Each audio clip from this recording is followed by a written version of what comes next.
Assalamualaikum warahmatullahi wabarakatuh. Waalaikumsalam warahmatullahi wabarakatuh. Salam sejahtera, Om Swastiastu, Namo Buddhaya, salam kebajikan.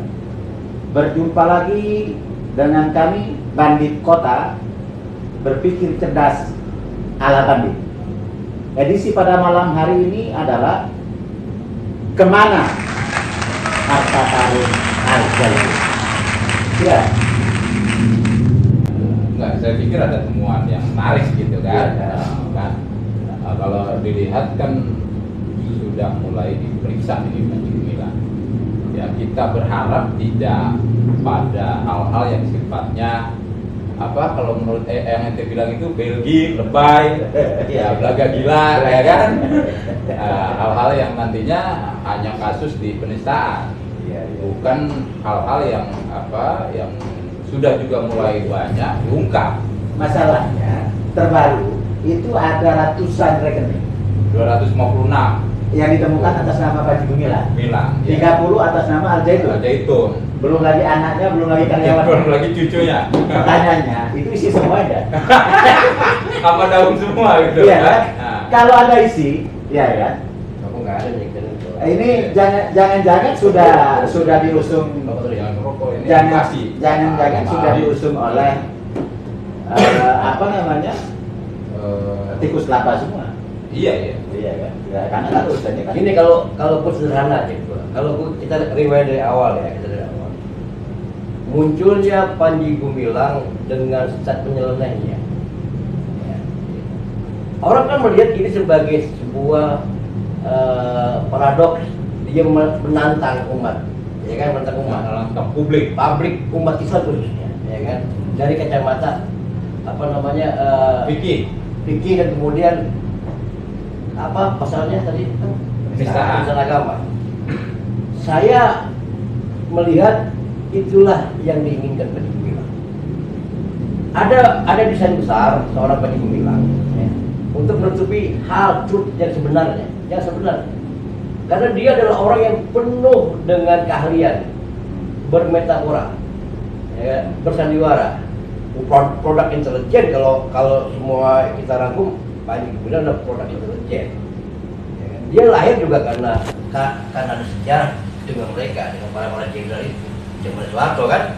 Nah, jadi saya tidak begitu yakin. Jadi Panji Gumilang ini tidak benar kalau semata-mata hanya soal dia pedagang beras, itulah ya. Iya. Jadi pertanyaan saya adalah kenapa dia menampilkan ikon penyesatan di pabrik yang udah jelas-jelas sebetulnya teori konspirasi itu kan nggak boleh dibongkar sama dia. Ada apa? Ada dua hal sebabnya. Pertama, dia menjaga pertarungan internal dia dengan rivalnya dia atau bekas partnernya dia. Yang kedua, dia ingin menutupi, ya kan, sesuatu yang besar yang sudah dibunyikan oleh Mahfud MD, oleh PPATK, ya kan, dan oleh banyak hal yang sebetulnya dia paham nih. Kalau gua nggak belaga gila, maka yang akan terjadi adalah, ya kan, tadinya kesini nih, gue udah bertanggung jawab atau gue kebuka semua. Ini mirip, makanya bilang tadi berarti ada sesuatu yang besar. Oh iya, makanya gue bilang. Pertanyaan saya akan begini, ya kan, jangan sampai sementara publik gaduh, tikus kelapa ini ngangkut itu.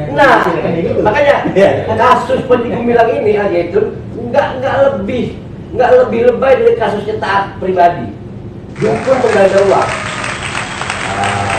Jawa Timur. Kanjeng Dimas. Apa bedanya seorang Panji Gumilang dengan Kanjeng Dimas? Tidak ada bedanya sebetulnya. Dia menampilkan kesaktiannya, kengeriannya, dan segala macam fragmen drama yang luar biasa. Bahkan sekelas menteri, sekelas tokoh-tokoh politik seperti Marwah Daud Ibrahim keselio bos. Mengatakan sakti. Tapi apa yang akan terjadi ketika masyarakat, orang-orang seperti kita mendorong polisi atau menangkap Taat pribadi, maka bongkar semua. Maka hari-hari ini nggak lain daripada yang bukan. Pertanyaannya, ketika Panji Gumilang misalnya, entah ini kan hanya soal waktu lah ya. Iya. Dan mungkin nanti ada masalah hukum, apakah itu hukum pidana atau yang lain. Apakah dimungkinkan publik untuk tahu berapa isi data rekening yang ratusan rekening itu. Ya gimana mau Iya, tahu? yang menarik Kalau- itu, yang menarik Makanya itu. gue bilang sebetulnya kan sudah dijelaskan di IRC. Ini kan sebetulnya data ini sudah ada di Intelkam, di Mabes Polri, di BIN, di BAIS. Hmm. Tapi kenapa ini nggak bisa dibongkar? Makanya saya bilang tadi kan, gue demen dengan pernyataan siapa tuh yang dibilang, udahlah jenderal kan tinggal pangkatnya. Orang udah pensiun, ngapain lagi? Bongkar aja. Kalau negara, NKRI, Pancasila udah kalah dengan para jenderal yang pensiun ini, buat apa?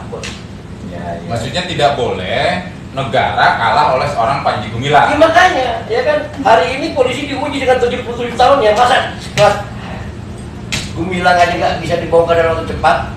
Saya kasih waktu seminggu lah, Pak Desa Sigit, Pak Waka, sebenarnya bagus tuh ya, seminggu masa nggak bisa bongkar, keterlaluan banget polisi. Ya, ya artinya kan negara tidak boleh kalah dengan misalnya tikus kelapa. Tikus kelapa. Ya Iya, kan, betul. yang ambil dari pohonnya. Iya. Kalau tikus got ini kan cuma sisa-sisa. Sisa-sisa. Iya kan. Tapi ya memang itu yang menarik justru nantinya ini bisa merembet kemana-mana. Ketika 256 ini diungkap. Artinya kan kita harus tahu batas kewajaran seseorang itu memiliki rekening di setiap bank itu berapa gitu. Setahu saya nggak ada batasan. Nggak ada batasan ya? Cuma kan begini, mestinya kan PPATK itu punya evaluasi sistem ya. Iya. Pada saat misalnya ada sekian di satu rekening, sekian miliar misalnya, ini kan mestinya dimonitor. Putaran uangnya. Ya, perputaran uang, transaksi yang mencurigakan, apalagi rekening pribadi. Ini kan harusnya dimonitor. Tapi kalau rekening pribadi nggak ada kewajaran, aneh juga ya Jaya. Maksudnya karena gini, dari 256 kita bayangkan ya kan, pribadi. kan ini ya, makanya saya bilang, ini kan urusannya komplotan tikus kelapa. Iya itu dia. Ya kan? Kalau komplotan tikus kelapa ini ya kan, Iya.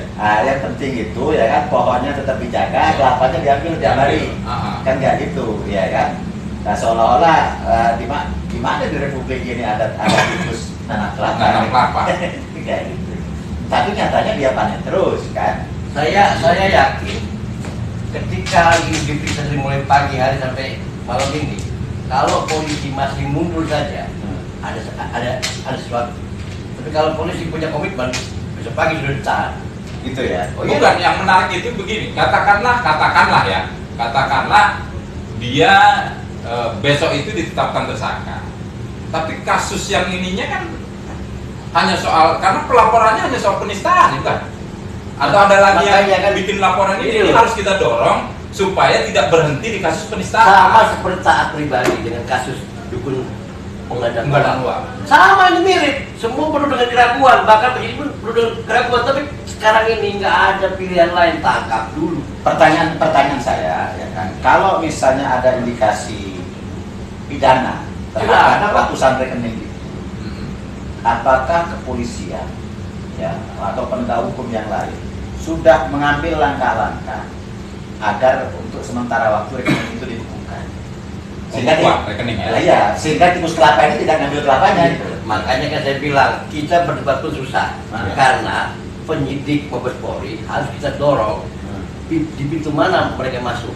Sebetulnya dengan adanya laporan 2 atau 3 laporan bahkan lebih, itu sudah menjadi dasar. Kan sudah ada kesimpulannya, ya kan, sudah dinaikkan statusnya, ya kan, harusnya. Dan itu yang sekarang harus kita dorong.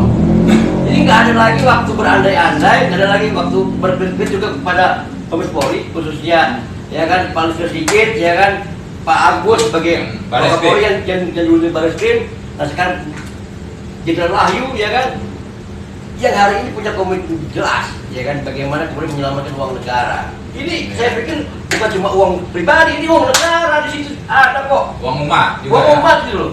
Ya nggak kan, kalau kan konsepnya begini, kalau uang umat ini kan idealnya dikembalikan ke umat. Umat. Tapi kalau di situ ada TPPU, maka negara harus Mengambil alih. Iya kan? Penyitaan dong ya, disita dong ya. Ya disita, tapi kan penyitanya kan tetap harus melalui proses pengadilan. Pengadilan. Tapi kepolisian itu kan bisa membekukan rekening-rekening itu. Ya kan, agar ya kan, jangan sampai nanti ada ratusan rekening tapi bala atau semua isinya. Karena Oh, sudah iya, jatuh bala. kelapanya kan, ya gitu, ya kan. Iya. Makanya harus ambil langkah-langkah. Mestinya kalau misalnya pemeriksaan mengindikasi ada TPPU di situ, maka rekening yang terkait itu harus dibuka sementara sambil menunggu putusan pengadilan. Apakah di situ memang ada TPPU atau ada tindak pidana yang lain di situ? Kayak gitu. Nah, siapa yang ada PPATK ya? Ya, untuk apa? Ini kan aliran itu kan harus di ya, PPATK kan itu kan? Kita menguasai lah itu. Iya.